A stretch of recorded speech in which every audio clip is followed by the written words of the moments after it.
Am I wrong for expecting my boyfriend to let my dog out while he was on staycation? My boyfriend was on staycation last week for 3 days, but never once let my dog out and said it wasn't his problem. So here's the story. My 36 female boyfriend, Tommy, 36 male, was home on staycation last week, Monday through Wednesday, meaning he had 5 days off in a row. He was home all day and maybe left the house once or twice to get himself some food, but that was it. I have a dog, Spud, that I got before we got together. They adore each other and it's really sweet, honestly. Since Spud is my dog, all of his care and bills are my responsibility. I would never ever ask or expect Tommy to ever care for him in any way normally. Tommy literally does nothing to care for my dog aside from snuggle, but that's a two-way street. Anyways, since Spud is normally home alone for about 9 hours each day, I do things to keep him occupied. He's normally asleep, but still, I feel really bad. So most days before I leave for work, I'll hide treats for him to find later. I also have a feeder ball for him to play with, and I always leave the blinds up so that he can people watch. There's a pond and walking trail at our apartment, and he loves to watch all the people and dogs go by.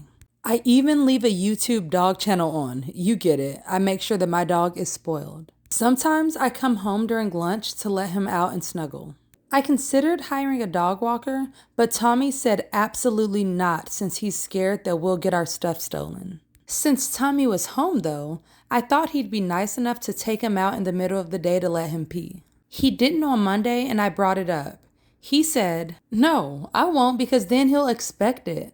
Like, what the hell? Who even says that? Tommy thinks that Spud can control himself no problem for 12 hours if necessary. And yes, it happened before because the pet sitter didn't follow through with what I told her to do and left my dog alone for 12 hours. Yeah, I got a refund and Spud was okay, but still, that was not ideal. My boyfriend said that he didn't want to spoil him by letting him out during the day. I told him that he didn't need a full walk, but a couple of minutes to pee on the lawn would make him feel better. He wouldn't even have had to step more than 10 feet away from the apartment door.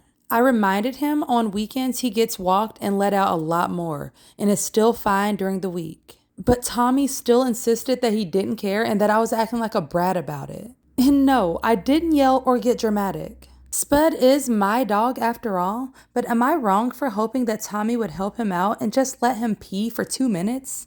And for a little bit of added info, Tommy and I have been dating for almost 3 years and living together for 2.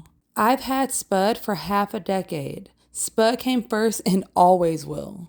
At this point, I'm rethinking my relationship with Tommy over several other issues, but this likely is the final straw. I might have to be rehoming Tommy. But I'm also just thinking about getting Spud a sibling so that he won't be so lonely. Oh my gosh, so Tommy kind of seems like a piece of crap, if you ask me. But she left an update on Reddit, so here it is. Tommy saw this post. I changed his name, but not my dog. So yeah, what was I expecting? I wasn't sure if he was following this sub, but now I know. And now he knows my account. Well, I've made dumber decisions. He called me at work and told me that he wants to talk tonight. Relationship aside, I demanded to hire a dog walker. He said fine, but he's not paying for it. I've never had him pay a single penny towards Spud's care. And no, Tommy, giving Spud a piece of broccoli off of your plate doesn't count as feeding him. So seriously, I have no idea why he thought I would ask him to pay in the first place. To me, it just seemed like he said that to be an asshole. But at least now, Spud can get potty breaks on the days that I can't get back on my lunch break. But after all of this, I honestly think that our relationship is done at this point. We still have until March with our lease, but maybe we can cancel it before then.